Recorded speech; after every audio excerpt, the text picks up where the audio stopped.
여기는 수천 개의 불빛이 번쩍이는 미국의 어느 대형 데이터 센터 내부입니다. 지금 이곳에는 인류 역사상 가장 기묘한 21세기 골드러시가 벌어지고 있습니다. 아마 요즘 AI 반도체 하면 이 비유를 가장 많이 사용하시는 것 같습니다. 과거 19세기 캘리포니아의 금광 붐 시기에 진짜 돈을 번 사람은 금을 캔 광부가 아닌 청바지에 곡괭이를 판 장사꾼이었죠. 지금 전 세계 빅테크 기업들이 인공지능이라는 금맥을 캐기 위해 수백조 원을 쏟아붓는 상황에서 이 돈을 싹 쓸어 담고 있는 진짜 곡괭이 장사꾼이 바로 인공지능의 심장인 HBM 제조기업들이지 않을까 싶습니다. 도대체 엔비디아는 왜 그 비싼 HBM을 목매어 기다렸던 걸까요? 그리고 왜 HBM이어야만 했을까요? 이야기 들어가기에 앞서서 HBM이 도대체 뭐길래 이렇게 난리인지 간단하게 살펴보겠습니다. 최근 생성형 AI가 등장하면서 엔비디아가 만든 인공지능 칩의 연산 속도는 빛의 속도로 빨라졌습니다. 하지만 여기서 치명적인 문제가 터집니다. 칩의 뇌는 슈퍼카급인데 이 뇌에 지식을 전달해주는 메모리 반도체의 전송 속도가 너무 느렸던 겁니다. 천재적인 두뇌를 만들어 놨는데 책장을 넘겨주는 비서의 손이 너무 느려서 천재가 멍하니 기다려야 하는 현상이 벌어진 거죠. 데이터 통로가 너무 좁아서 심각한 교통마비가 온 겁니다. 이 문제를 해결하기 위해 등장한 혁신이 바로 HBM입니다. 반도체를 아파트처럼 위로 8층,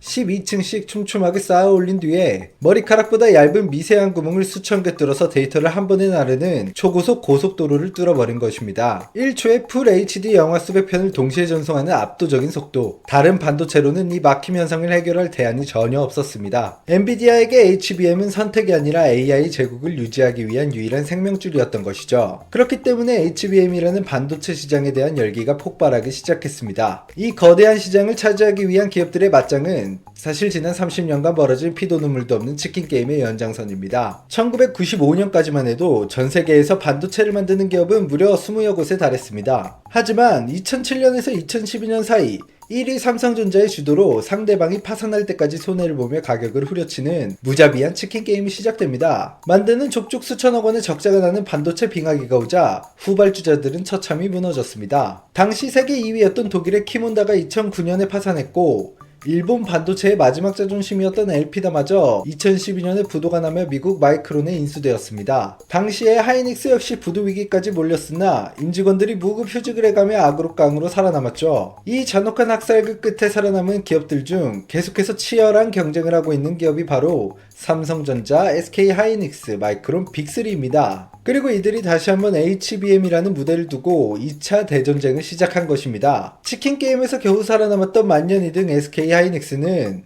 2013년 12월 세계 최초로 1세대 HBM을 개발해냅니다. 사실 당시 HBM은 그렇게 각광받는 반도체가 아니었습니다. 그저 고성능 PC 그래픽 카드에 사용되었고 이 또한 당시 기술력의 한계로 크게 변별력이 없었죠. 하지만 하이닉스는 투자를 멈추지 않고 기술을 축적합니다. 반면 범용 반도체 시장에서 돈을 쓸어 담던 삼성전자의 생각은 달랐습니다. HBM은 돈이 안 된다 라고 결론 내린 삼성전자는 HBM 연구팀을 사실상 해체하고 투자를 축소하는 치명적인 결정을 내립니다. 미국의 마이크론 역시 방심하고 있었죠. 이 2019년의 선택이 새 기업의 운명을 완전히 갈라놓았습니다. 그리고 2022년 11월 세상을 떠들썩하게 한 플랫폼이 등장합니다. 바로 대화형 AI 챗 GPT가 등장하며 AI라는 기술이 대중화 초입에 들어서기 시작했고 때문에 엔비디아는 당장 칩에 탑재할 완성도 높은 HBM이 필요했습니다. 당시 엔비디아가 하이닉스를 선택할 수밖에 없었던 결정적 무기는 바로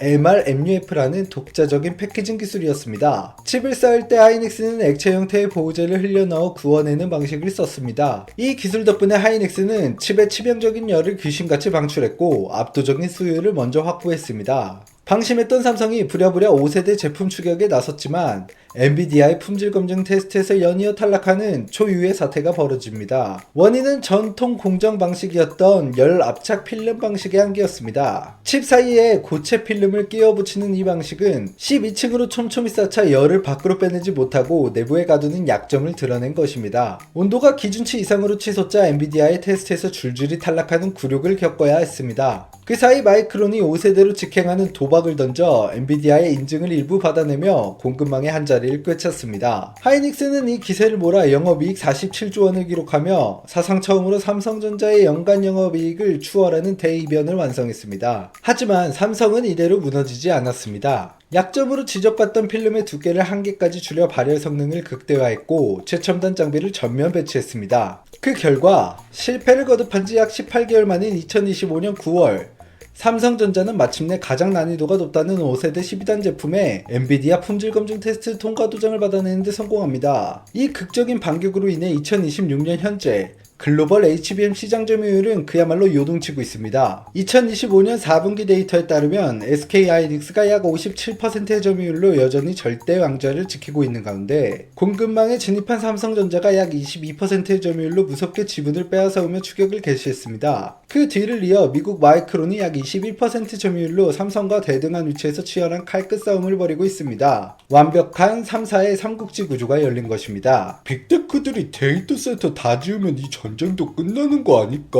라는 의문이 들 수 있지만 시장의 데이터는 이제 시작이라고 말합니다. AI가 고도로 똑똑해짐에 따라 엔비디아의 과거 AI 칩 하나에 40GB 수준으로 들어가던 HBM은 최신 칩 하나당 141GB, 심지어 288GB까지 탑재량 자체가 기하급수적으로 불어나는 구조입니다. 게다가 이제 AI는 공부를 하는 단계를 넘어 전 세계 수십억 명의 소비자가 실시간으로 사용하는 단계로 진입했습니다. 향후 완전 자율주행차와 인간의 노동을 대체할 휴머노이드 로봇의 몸체 안까지 이 초고속 메모리가 필수적으로 탑재되기 시작하면 HBM의 수요는 자본주의 역사상 유례없는 장기적인 대폭발을 기록할 수밖에 없습니다. 앞으로 이 맞짱의 결말이 어떻게 나느냐에 따라 자본주의 시장은 전혀 다른 두 갈래 미래를 맞이하게 됩니다. 세 기업이 시장을 황금 비율로 나눠 가지는 삼국지 시대가 유지될 때입니다. 가장 환호할 주인공은 엔비디아겠죠. 하이닉스 한 곳에만 의존하던 리스크에서 벗어나 세 기업을 링 위에서 싸움 붙이고 가격 협상력을 주게 되기 때문입니다. 공급 부족이 끝나고 세 회사의 공장이 풀 가동되는 순간 HBM 가격은 단가 하락의 길을 걷게 될 것입니다. 가격이 내려가면 빅테크들의 서버 구축 비용이 줄어들어 전 세계 AI 대중화는 폭발적으로 가속화되겠지만 반대로 메모리 기업들의 축제는 끝이 납니다. 독점이 깨지는 순간 달콤한 꿀을 나눠 먹는 게 아니라 과거 키몬다와 엘피다를 피바다로 몰아넣었던 무자비한 제2차 치킨 게임이 시작되며 다시 잔인한 빙하기가 찾아올 수 있습니다.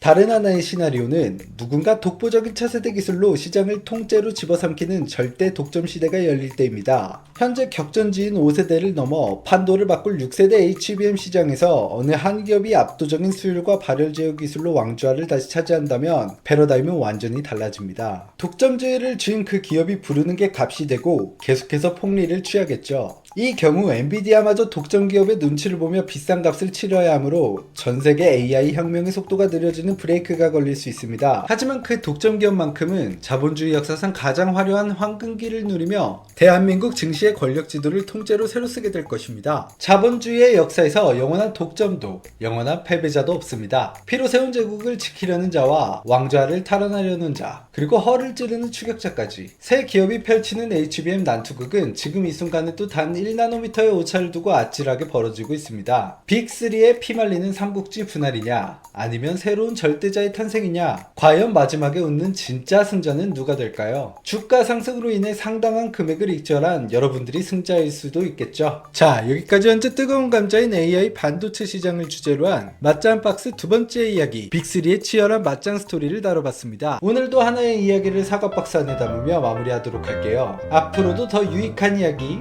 재밌는 이야기 하나씩 담아보도록 하겠습니다. 구독과 좋아요는 박스를 더 크게 만듭니다. 다음 이야기에서 또 만나요.